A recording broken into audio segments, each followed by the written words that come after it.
Hi guys, welcome to play sports Tamil channel. இன்னைக்கு என்ன பார்க்க போறோம் அப்படின்னா KKR versus Chennai Super Kings match preview தான் பார்க்க போறோம். சென்னையில ஓப்பனிங் பார்ட்னர்ஷிப்பே ஒழுங்கா இல்லை. சஞ்சு சாம்சன் அடிச்சாருன்னா கெய்க்வாட் ஒழுங்காவே அடிக்க மாட்டேங்கிறாரு. 4 மேட்ச் ஆச்சு, இன்னும் கெய்க்வாட் ஒழுங்கான ரன்னே இன்னும் வரைக்கும் அடிக்கல. ஆயுஷ் மாத்ரே 1 டவுன்ல செமையா செட் ஆயிட்டாரு. வந்தாரு, ஒரு 5 பால் டைம் எடுக்கிறாரு, அதுக்கப்புறம் அவருமே அடிக்க ஆரம்பிச்சிடுறாரு. சிவம் துபேக்கு 2-3 மேட்சா பேட்ல பால் ஒழுங்காவே பட மாட்டேங்குது.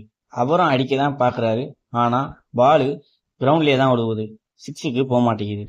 ரஹானேவை 1 டவுன் ஆட சொல்லிட்டு சுனில் நரேனை ஓப்பனிங்கே இறக்கி விடலாம். ஓப்பனிங்ல அவரு பவர் பிளேவை நல்லாவே யூஸ் பண்ணுவாரு. ஃபின் ஆலன் சூப்பரா ஸ்டார்ட் பண்றாரு, ஆனா அதை லாங் இன்னிங்ஸா எடுத்துட்டு போக மாட்டேங்கிறாரு.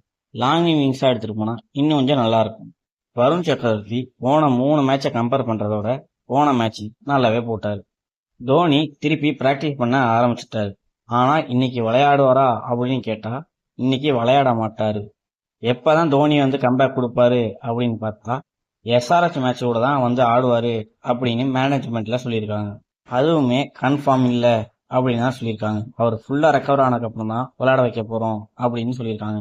ஆனா எஸ்ஆர்எச் மேட்ச் கூட எதிர்பார்க்கலாம். வென்யூ பேட்டிங் ஃப்ரெண்ட்லியா தான் இருக்கு.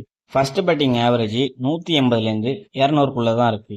இருந்தாலுமே டாஸ் வின் பண்ணா ஃபர்ஸ்ட் பவுலிங் தான் எடுக்கணும். இந்த சீசன் கேகேஆர்ட்ட பேட்டிங்கும் இல்லை, பவுலிங்குமே இல்லை. ஆனா கடைசி மேட்ச்ல சென்னை டீமுக்கு பேட்டிங்கும் நல்லா பர்ஃபார்ம் பண்ணாங்க, பவுலிங்குமே நல்லா பர்ஃபார்ம் பண்ணாங்க. அதனால இந்த மேட்ச் யார் வின் பண்ண போறாங்க அப்படின்னா சென்னை சூப்பர் கிங்ஸ் தான். இந்த வீடியோவை ஐபிஎல் பார்க்குறவங்க ஃப்ரெண்ட்ஸ்க்கு ஷேர் பண்ணுங்க. ஸ்போர்ட்ஸ்ல ஏதாவது டவுட் அப்படின்னா உடனே கமெண்ட் செக்ஷன்ல கேளுங்க. ஸ்போர்ட்ஸ் அண்ட் கேம்ஸ் பத்தின அப்டேட் தெரிஞ்சுக்க பிளே ஸ்போர்ட்ஸ் தமிழ் சேனலை சப்ஸ்கிரைப் பண்ணுங்க.